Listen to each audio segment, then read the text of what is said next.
Critical library mismatch involving the Windows Connection Manager Service DLL. I'm Sophie Chen, a senior Windows developer, and I'll help you get your PC back to a stable state. To kick off the manual repair for Windows Connection Manager Service, you can also find an official toolkit designed for system-level synchronization. This is the Windows Connection Manager Service. It manages the transitions between Wi-Fi, Ethernet, and cellular data. It handles the auto-connect logic for saved networks. If corrupted, the system will lose the ability to automatically switch to the strongest signal, and the Wi-Fi list in the taskbar may remain blank or report no networks available. Now that you know how the file works, let's focus on the how and fix the issue. Wcmsvc is a fundamental part of the Windows execution layer. To fix it, launch Command Prompt as an administrator and run sfc/scan now to perform a diagnostic scan and repair of all protected system resources. If the installer was unable to bridge the gap, we will move to phase 2 of our diagnostic to refresh the system's memory. A standard restart allows the Windows bootloader to rescan your system directories and potentially recognize an unregistered Windows Connection Manager Service component. Before you go, bookmark this video or click the like button. This ensures the video stays in your library so you can finish the final steps as soon as you're back at your desktop.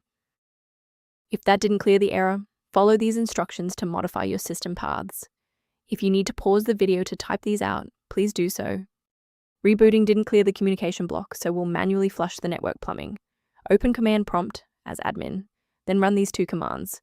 First, type netsh space int space ip space rreset, then hit enter.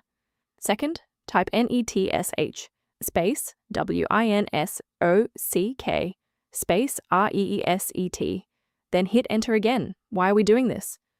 Well, these DLLs act as the plumbing for your internet connection. Resetting the stack clears corrupted cached routes and orchestration manifests that a restart cannot reach. Before concluding, I want to address a critical security consideration for maintaining your system's integrity.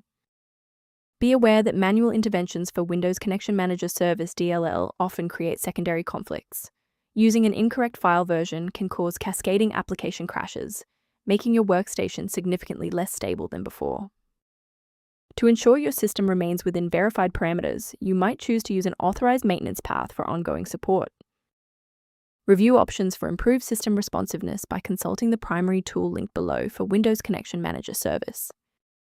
I'm Sophie Chen. If we successfully restored Windows Connection Manager Service functionality for you today, liking this video helps other users find this solution.